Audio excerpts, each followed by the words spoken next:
नमस्कार, स्वागत है आप सभी का डीडी न्यूज़ के इस खास बुलेटिन एक्सप्रेस 100 में, जहां हम आपके लिए लेकर आते हैं राजनीति, मनोरंजन, देश, दुनिया, खेल और व्यापार जगत की सभी बड़ी खबरों को एक्सप्रेस यानी फटाफट अंदाज में।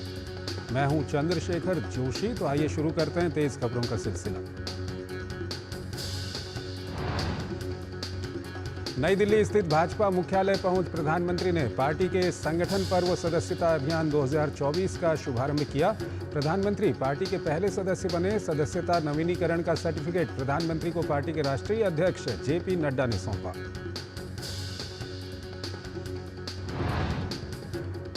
भाजपा अध्यक्ष जेपी नड्डा, रक्षा मंत्री राजनाथ सिंह और गृह मंत्री अमित शाह समेत भाजपा के बड़े नेताओं ने भी फिर से पार्टी की सदस्यता ली।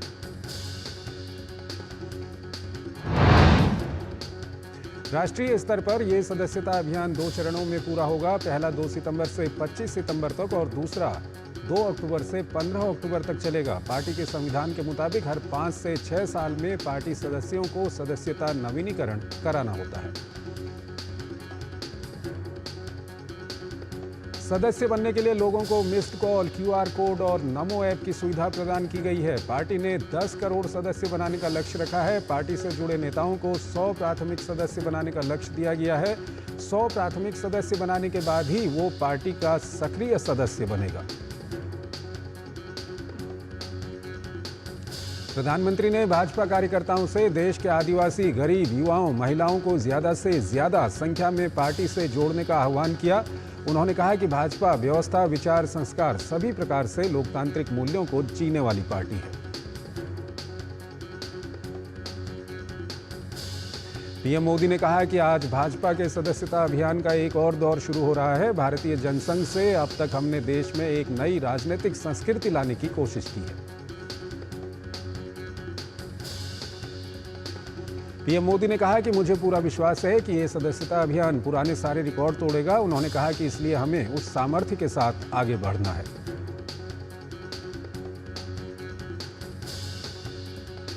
प्रधानमंत्री ने कहा कि कभी जनसंघ और भाजपा का मजाक बनाया जाता था, लेकिन कार्यकर्ताओं के अथक मेहनत की बदौलत आज पार्टी ने ये सफर तय किया है।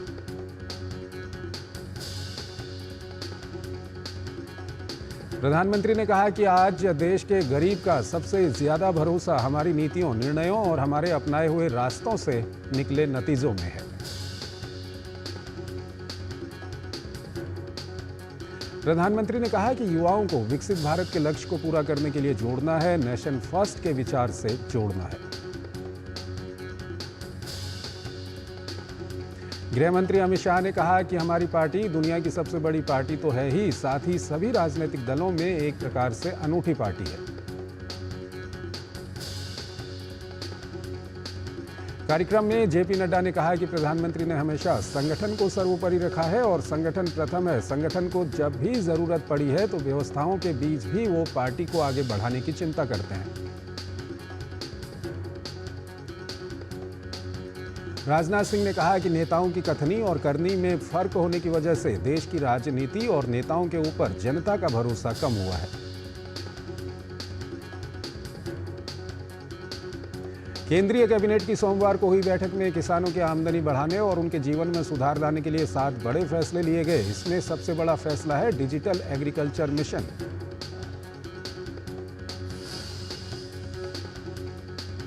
डिजिटल पब्लिक इंफ्रास्ट्रक्चर की तर्ज पर विकसित किया जाने वाला ये मिशन तकनीक की मदद से किसानों के जीवन में सुधार लाएगा। 2817 करोड़ रुपए के निवेश से डिजिटल एग्रीकल्चर मिशन को शुरू किया जाएगा। किसानों के हित में लिया गया दूसरा बड़ा फैसला खाद्य और पोषण सुरक्षा के लिए फसल विज्ञान से जुड़ा है। इस कार्यक्रम के 6 स्तंभ हैं और इसे 3979 करोड़ रुपए की लागत से शुरू किया जाएगा।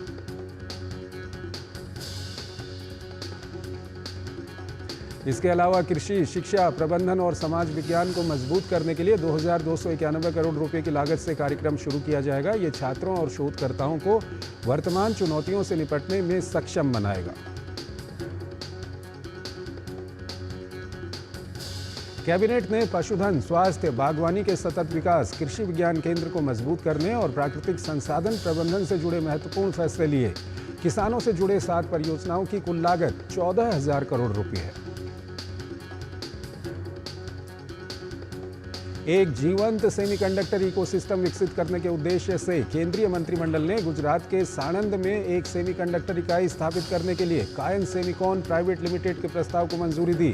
प्रस्तावित इकाई 3,300 करोड़ रुपए के निवेश से स्थापित की जाएगी। कैबिनेट ने रेल मंत्रालय के तहत करीब 18,000 करोड़ रुपए की कुल लागत वाली नई रेलवे लाइन परियोजना को भी मंजूरी दी। इंदौर और मनमाड के बीच प्रस्तावित नई लाइन सीधा संपर्क प्रदान करेगी और गतिशीलता में सुधार करेगी।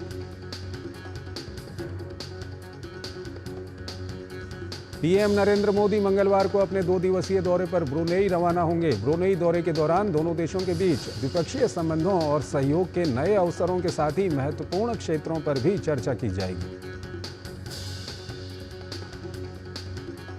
प्रधानमंत्री मोदी सुल्तान हाजी हसनल बोल्किया के निमंत्रण पर ब्रुनेई की यात्रा कर रहे हैं। दरअसल दोनों देशों के बीच राजनयिक संबंधों के 40 वर्ष पूरे हो रहे हैं। ऐसे में पीएम मोदी की ब्रुनेई यात्रा कई मायनों में अहम मानी जा रही है।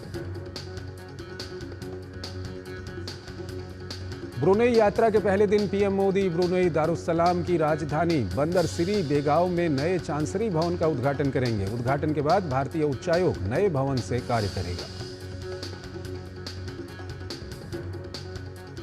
पीएम मोदी सुल्तान उमर अली सैफुद्दीन मस्जिद का भी दौरा करेंगे, जिसका नाम वर्तमान राजा सुल्तान हाजी हसनल बोल्किया के पिता के नाम पर रखा गया है। अगले दिन प्रधानमंत्री मोदी रॉयल पैलेस में सुल्तान और शाही परिवार के सदस्यों से मुलाकात करेंगे। बीते एक दशक में दोनों देशों के बीच संबंध लगातार विकसित हुए हैं। रक्षा के क्षेत्र में 2016 में दोनों देशों के बीच समझौता ज्ञापन पर हस्ताक्षर हुए थे, जिसे 2021 में नवीनीकृत किया गया है। नौसैनिक दौरों का आदान प्रदान और भारत में विभिन्न क्षमता निर्माण पाठ्यक्रमों में ब्रुनेई नागरिकों की भागीदारी बढ़ते रक्षा और शैक्षिक संबंधों को रेखांकित करती है।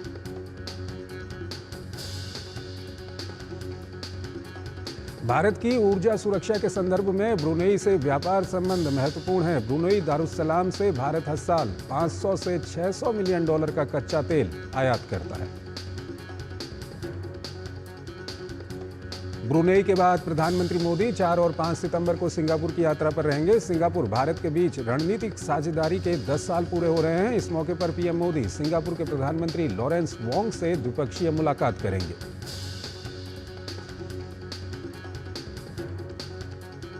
पीएम मोदी की पहली सिंगापुर यात्रा पर पहले कार्यकाल के दौरान हुई थी। 6 वर्षों के बाद 4-5 सितंबर को पीएम की सिंगापुर यात्रा दोनों देशों के लिए व्यापार और निवेश में नई संभावनाओं के द्वार खोलने का काम करेगी। राष्ट्रपति द्रौपदी मुर्मू 3 दिवसीय महाराष्ट्र दौरे पर कोल्हापुर के वारणा नगर में स्वयं सहायता समूह से जुड़ी महिलाओं को संबोधित कर रही थी। राष्ट्रपति ने कहा कि महिलाएं समाज का अहम हिस्सा हैं और उनको नजरअंदाज करके कोई भी समाज प्रगति के रास्ते पर आगे नहीं बढ़ सकता। राष्ट्रपति ने कहा कि निजी उद्योग एवं व्यापार ने देश के विकास में महत्वपूर्ण योगदान दिया है, लेकिन सहकारिता क्षेत्र का योगदान देश के विकास में निर्णायक रहा है।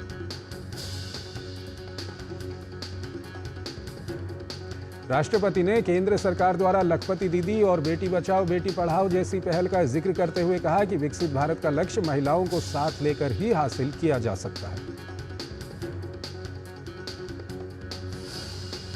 राष्ट्रपति ने कोल्हापुर के प्रसिद्ध महालक्ष्मी मंदिर में जाकर महालक्ष्मी माता का दर्शन किया और आरती में शामिल हुई।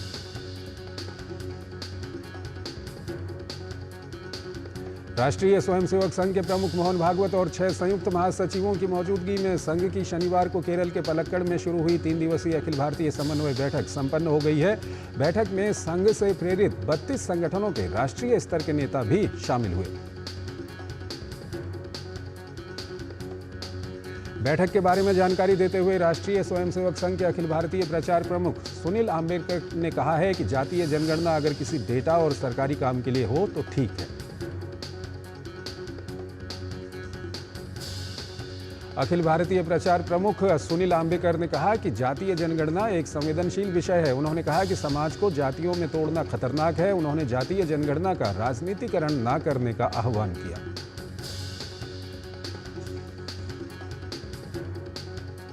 पश्चिम बंगाल में कोलकाता के सरकारी आरजीके अस्पताल में महिला डॉक्टर के साथ दुष्कर्म और हत्या की घटना के खिलाफ हो रहे विरोध प्रदर्शन और इस्तीफे की मांग को लेकर मुख्यमंत्री ममता बनर्जी चौतरफा दबाव में हैं।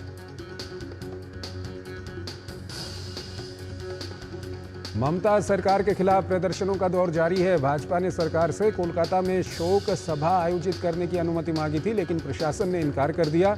भाजपा नेता लॉकेट चटर्जी डीएम ऑफिस के बाहर शांतिपूर्ण प्रदर्शन करना चाहती थीं, लेकिन उन्हें बीच रास्ते में रोक दिया गया। अलीपुरद्वार में भाजपा कार्यकर्ताओं ने दुष्कर्म और हत्या की घटना के खिलाफ विरोध प्रदर्शन किया। पुलिस ने प्रदर्शनकारियों को तितर-बितर करने के लिए पानी की बौछारों का इस्तेमाल किया। भाजपा कार्यकर्ताओं ने सिलीगुड़ी में एसडीओ कार्यालय के बाहर विरोध प्रदर्शन किया। रज्जीकर मेडिकल कॉलेज और अस्पताल में बलात्कार और हत्या की घटना की पीड़िता के लिए न्याय की मांग की। पश्चिम बंगाल के नेता प्रतिपक्ष शुभेंदु अधिकारी ने कहा कि टीएमसी के नेतृत्व वाली राज्य सरकार ने हमें अपनी डॉक्टर बहन को श्रद्धांजलि देने की अनुमति नहीं दी। उन्होंने इनकार कर दिया। इस कारण से हमने अलग से अपनी शोक सभा आयोजित की और हम दिवंगत आत्मा के प्रति अपनी श्रद्धांजलि व्यक्त करते हैं। भाजपा नेता लॉकेट चटर्जी ने भी प्रशासन को आड़े हाथों लेते हुए कहा कि हमारे लिए रस्सी है, लेकिन दोषियों के लिए रस्सी नहीं है। उन्होंने कहा कि हम लोग न्याय चाहते हैं, अगर न्याय नहीं मिलेगा तो मुख्यमंत्री इस्तीफा दें। कोलकाता दुष्कर्म और हत्या मामले में पश्चिम बंगाल के डॉक्टरों ने नगर आयुक्त विनीत गोयल के इस्तीफे की मांग को लेकर कोलकाता पुलिस मुख्यालय तक मार्च निकाला। डॉक्टरों ने कहा कि वही व्यक्ति है जिसने महिला डॉक्टर के बलात्कार और हत्या के सबूतों को नष्ट करने की भयावह साजिश का नेतृत्व किया था। पश्चिम बंगाल के छात्र नेता सायन लाहिड़ी की जमानत के खिलाफ ममता सरकार को सुप्रीम कोर्ट में तगड़ा झटका लगा है। सुप्रीम कोर्ट ने ममता सरकार की याचिका को खारिज कर दिया है। सायन कोलकाता रेप हत्याकांड केस में न्याय की मांग करने वाले नवन्ना मार्च के आयोजकों में से एक थे। 30 अगस्त को कलकत्ता हाईकोर्ट ने सायन लाहिड़ी को जमानत दे दी थी। इस जमानत के खिलाफ ममता सरकार सुप्रीम कोर्ट का दरवाजा खटखटा रही थी। बंगाल की खाड़ी में बने दबाव के चलते तेलंगाना के 1/3 हिस्से में इस समय बारिश का रेड अलर्ट है। बाढ़ प्रभावित इलाकों के स्कूल कॉलेज आज बंद हैं। तेलंगाना के महबूबाबाद में भारी बारिश के कारण इंटिकेन्ने रेलवे स्टेशन के पास के समुद्रम और इंटिकेन्नो को जोड़ने वाला रेलवे ट्रैक बह गया। तेलंगाना में भारी बारिश के बीच 21 ट्रेनें भी रद्द करनी पड़ी हैं। भारी बारिश के चलते करीब 110 गांव प्रभावित हुए हैं। बाढ़ प्रभावितों को राहत देने के लिए युद्ध स्तर पर कार्य जारी है। तेलंगाना और आंध्र प्रदेश में बाढ़ राहत और बचाव कार्यों के लिए एनडीआरएफ की 26 टीमें तैनात की गई हैं। तेलंगाना के मुख्यमंत्री रेवंत रेड्डी ने बारिश के कारण जान गंवाने वालों को 5-5 लाख रुपए की आर्थिक सहायता देने की घोषणा की। उन्होंने बाढ़ राहत कार्यों की स्थिति और भारी बारिश से हुए नुकसान पर समीक्षा बैठक की। तेलंगाना के राज्यपाल जिष्णु देव वर्मा ने कहा है कि घबराने की कोई बात नहीं है। मुख्यमंत्री ने केंद्र सरकार से बात की है, हम इस स्थिति पर जल्द काबू पा लेंगे।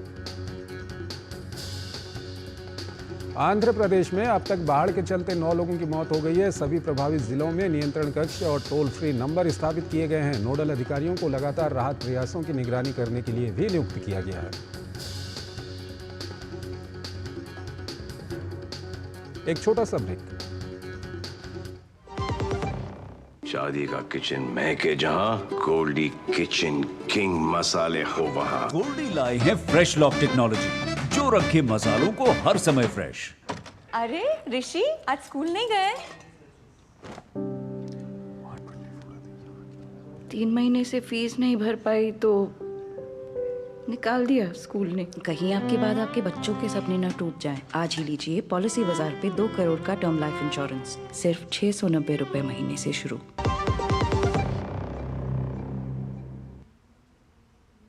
स्वागत है आपका ब्रेक के बाद और आइए अब खबरों के सिलसिले को और आगे बढ़ाते हैं। आंध्र प्रदेश के सीएम एन चंद्रबाबू नायडू स्थिति पर व्यक्तिगत रूप से नजर रख रहे हैं। वो पहले ही कई बाढ़ प्रभावित इलाकों का दौरा कर चुके हैं। कृष्णा, एनटीआर, एलुरू, गुंटूरू, बापटला और पश्चिम गोदावरी आंध्र प्रदेश के सबसे ज्यादा प्रभावित जिले हैं। विजयवाड़ा और हैदराबाद और गुंटूर के बीच सड़क संपर्क टूट गया है। आंध्र प्रदेश के मुख्यमंत्री एन चंद्रबाबू नायडू ने विजयवाड़ा में बाढ़ प्रभावित क्षेत्रों और चल रहे बचाव एवं राहत कार्यों का जायजा लिया। महाराष्ट्र के इलाकों में भारी बारिश के चलते बाढ़ की स्थिति उत्पन्न हो गई है। महाराष्ट्र की तो यहां विदर्भ और मराठवाड़ा में अलग अलग स्थान पर भारी से बहुत भारी बारिश की संभावना जताई गई है। गुजरात के गृह मंत्री हर्ष सांघवी ने बड़ोदरा में बाढ़ की स्थिति को देखते हुए एक बैठक की। राजधानी में भारी बारिश के बाद कई इलाकों में जलभराव देखने को मिला। गुजरात के खेड़ा जिले के नाडियाद के कुछ हिस्सों में भारी बारिश हुई, जिसके कारण जलभराव देखने को मिला। उत्तर प्रदेश में भी मानसून एक बार फिर सक्रिय हो गया है। बंगाल की खाड़ी के ऊपर कम दबाव का क्षेत्र डिप्रेशन में बदल गया है। राजस्थान, छत्तीसगढ़, ओडिशा में भी भारी बारिश का अलर्ट जारी किया गया है। इसके चलते ओडिशा और छत्तीसगढ़ में भी लगातार भारी बारिश हो रही है। इसके अलावा पश्चिम मध्य प्रदेश में बारिश हो रही है। बिहार के 19 जिलों में बारिश को लेकर अलर्ट है। शेयर बाजार में नए रिकॉर्ड बनने का सिलसिला सोमवार को भी जारी रहा। सेंसेक्स और निफ्टी दोनों अपने नए उच्चतम स्तर पर पहुंचे। सप्ताह के पहले कारोबारी दिन सेंसेक्स लगातार 7वें दिन हरे निशान में बंद हुआ। सेंसेक्स 194 अंकों की बढ़त के साथ 82,560 के स्तर पर बंद हुआ। वहीं निफ्टी 42 अंकों की बढ़त के साथ 25,279 के स्तर पर बंद हुआ। पूर्व मध्य रेलवे को चालू वित्तीय वर्ष 2024-25 के अप्रैल से अगस्त माह तक माल ढुलाई सहित अन्य सभी स्रोतों से 13,469 करोड़ रुपए की प्रारंभिक आय प्राप्त हुई है, जो कि उल्लेखनीय वृद्धि है। प्रधानमंत्री नरेंद्र मोदी की अध्यक्षता में केंद्रीय मंत्रिमंडल ने गुजरात के साणंद में 3,300 करोड़ रुपए के निवेश से सेमीकंडक्टर इकाई स्थापित करने के लिए केनेस सेमिकॉन प्राइवेट लिमिटेड के प्रस्ताव को मंजूरी दी है। HSBC इंडिया के सर्वे से मिली जानकारी के अनुसार देश में मैन्युफैक्चरिंग गतिविधियों में विस्तार जारी है। गाला प्रिसीजन इंजीनियरिंग का IPO 2 सितंबर को खुल गया है। बजाज हाउसिंग फाइनेंस ने लंबे इंतजार के बाद अपने 6,500 करोड़ रुपए से ज्यादा के IPO की डेट को लेकर ऐलान कर दिया है। सेबी ने JSW सीमेंट के प्रस्तावित 4,000 करोड़ रुपए के IPO को फिलहाल रोक दिया है। RBI ने बताया कि 2,000 रुपये मूल्य के 98% नोट बैंकों के पास वापस आ गए हैं। पिछले दिनों गाजा में 6 बंधकों के शव मिलने के बाद उनकी रिहाई की मांग को लेकर लोग सड़कों पर उतर आए हैं। लोगों की मांग है कि प्रधानमंत्री बेंयामिन नेतन्याहू की सरकार को बंधकों की रिहाई के लिए हमास के साथ समझौता करना चाहिए।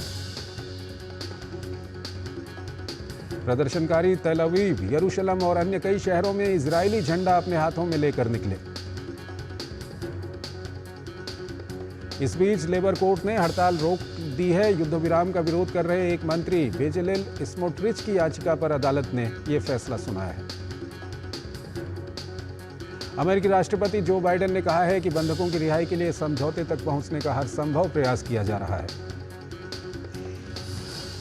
गाजा में इजरायली सेना और हमास आतंकियों के बीच लड़ाई जारी है। IDF ने कहा है कि रविवार को जिस स्कूल परिसर को निशाना बनाया गया है, वहां हमास ने अपना सैन्य कमांड स्थापित कर रखा था। रूस और यूक्रेन के बीच बीते 2.5 वर्षों से एक दूसरे पर घातक हमले जारी हैं। हाल के दिनों में रूस ने यूक्रेन पर हमले तेज कर दिए हैं। सोमवार को भी रूस ने कीव और अन्य शहरों को निशाना बनाकर ड्रोन, क्रूज और बैलिस्टिक मिसाइलों से कई हमले किए। हालांकि यूक्रेनी वायुसेना ने 35 में से 22 मिसाइलों और 23 ड्रोनों में से 20 को नष्ट करने का दावा किया है। मिसाइल के कुछ मलबे गिरने के कारण कीव में एक मस्जिद क्षतिग्रस्त हो गई।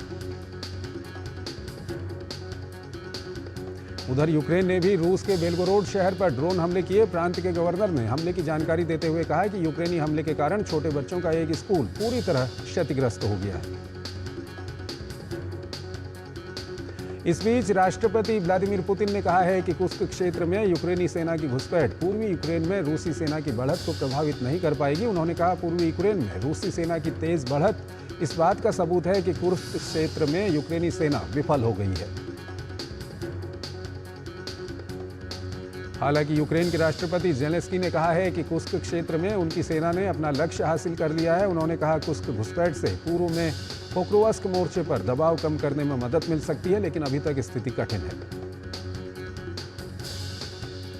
ज़ेलेंस्की ने फिर कहा कि पश्चिमी देश न सिर्फ लंबी दूरी के हमलों के लिए उसे अनुमति दें, बल्कि हथियारों की आपूर्ति भी करें। इससे पहले रूसी सेना ने रविवार को यूक्रेन के खार्किव में घातक हमले किए, जिसमें 5 बच्चों समेत कम से कम 47 लोगों की मौत हुई है। जर्मनी के 2 राज्यों थुरिंजिया और सैक्सनी में हुए विधानसभा चुनाव में सत्तारूढ़ सोशलिस्ट गठबंधन को करारा झटका लगा है। धुर दक्षिणपंथी AfD पार्टी ने दोनों राज्यों में 1/3 से अधिक वोट हासिल किए। जर्मनी चुनाव में धुर दक्षिणपंथी पार्टी का अब तक का सबसे अच्छा प्रदर्शन है। थुरिंजिया और सैक्सनी में AfD यानी अल्टरनेटिव फॉर जर्मनी को केंद्रीय सरकार में शामिल तीनों पार्टियों SPD, ग्रीन और FDP की तुलना में AfD को 2 गुने से अधिक वोट मिले हैं।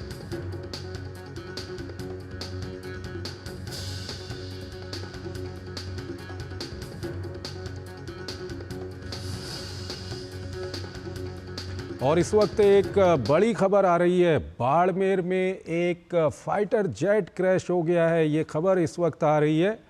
बाड़मेर की ये घटना है जहां पर एक फाइटर प्लेन क्रैश हो गया है। भारतीय वायुसेना का फाइटर प्लेन बाड़मेर में क्रैश हो गया। उतरलाई के पास ये एक्सरसाइज वहां पर चल रही थी, वहां पर अभ्यास कर रहा था ये फाइटर प्लेन, वहां पर ये क्रैश हो गया है। लेकिन अच्छी खबर ये है कि इस हादसे में पायलट सुरक्षित है। पायलट ने इजेक्ट कर दिया था और पायलट सुरक्षित बाहर निकल आया, तो ये एक अच्छी खबर है। विशाल बैरिस्टो हमारे साथ जुड़े हुए हैं। विशाल, क्या कुछ अपडेट है इस वक्त आपके पास?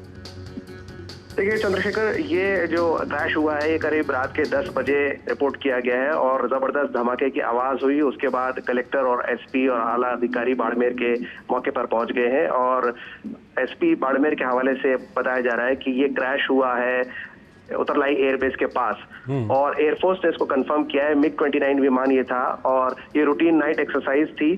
उसके दौरान एक सीरियस टेक्निकल फॉल्ट पायलट को पता चला जहाज के अंदर, जिसके देखते हुए वो पहले सेफली इजेक्ट हो गए। और बताया जा रहा है कि क्रैश होने से पहले फाइटर जेट में आग लग गई थी। और अच्छी बात यह है कि पायलट सेफ है और इसके अलावा जान और माल की कहीं कोई हानि नहीं हुई है, क्योंकि ये सुनसान इलाके में गिरा है। लेकिन कोर्ट ऑफ इंक्वायरी इसमें ऑर्डर कर दी गई है। विशाल, आप बता रहे हैं कि पायलट ने इजेक्ट कर दिया था, तो एक अच्छी खबर यह है कि पायलट सुरक्षित है। और दूसरा, जहां पर ये क्रैश हुआ है वहां कोई रिहायशी इलाका तो नहीं था? जी, वही अच्छी खबर यह है कि पायलट सेफ है और जहां पर यह क्रैश हुआ है वहां पर कोई रिहायशी इलाका नहीं था। कहीं से कोई जान और माल की हानि की कोई खबर नहीं है और एयरफोर्स के ने इसको कंफर्म भी किया है। और कलेक्टर और SP मौके पर ही मौजूद हैं बाड़मेर में और उनके मुताबिक ये जो हादसा है, ये जो इलाका है रहानियों की ढानी, ये उतरलाई एयरबेस के पास पड़ता है। एयरफोर्स ने इस पूरे मामले की कोर्ट ऑफ इंक्वायरी ऑर्डर कर दी है। क्या प्राइमा फेसाई क्या समझ में आ रहा है? कोई टेक्निकल स्नैक था, क्या कुछ था? देखिए, ये जो बताया जा रहा है इसका रीजन वो प्राइमा फेसी ये बताया जा रहा है कि सीरियस टेक्निकल स्नैक, जो एयरफोर्स ने अपना ऑफिशियल वर्जन दिया है, सीरियस टेक्निकल स्नैक यानी कि जबरदस्त तकनीकी खामी इसमें बताई गई है। MiG-29 है ये विमान और इसके अंदर सीरियस टेक्निकल स्नैक डेवलप हुआ। उसके बाद इसमें पायलट को इजेक्ट करना पड़ा और इसलिए ये क्रैश हुआ है। लेकिन धमाके की आवाज के साथ आसपास के काफी दूर तक ये आवाज गई है। लेकिन जो SP है बाड़मेर के, उन्होंने बताया है, कंफर्म किया है कि ये जो क्रैश है वो उतरलाई एयरबेस के पास हुआ है। अगर ये थोड़ा सा भी अगर उतरलाई एयरबेस के और नजदीक आता तो एक बड़ा हादसा हो सकता था कि उतरलाई बाड़मेर में हमारा वेस्टर्न फ्रंट पे एक बड़ा एयरबेस है। लेकिन फिलहाल जान और माल की कोई हानि नहीं हुई है। शुक्रिया विशाल। हमारे संवाददाता विशाल बैरिस्टो बता रहे हैं कि MiG-29 क्रैश हुआ है बाड़मेर के पास में और ये एक्सरसाइज में वहाँ पर शामिल था और गंभीर तकनीकी खराबी इसमें आ गई थी, तो उसके बाद पायलट ने इजेक्ट कर दिया, यानी कि पायलट जहाज़ से बाहर आ गए। पायलट सुरक्षित है और ये मिग 29 वहाँ पर क्रैश हो गया। बहुत बहुत शुक्रिया विशाल। तो इस बुलेटिन में फिलहाल इतना ही। नमस्कार।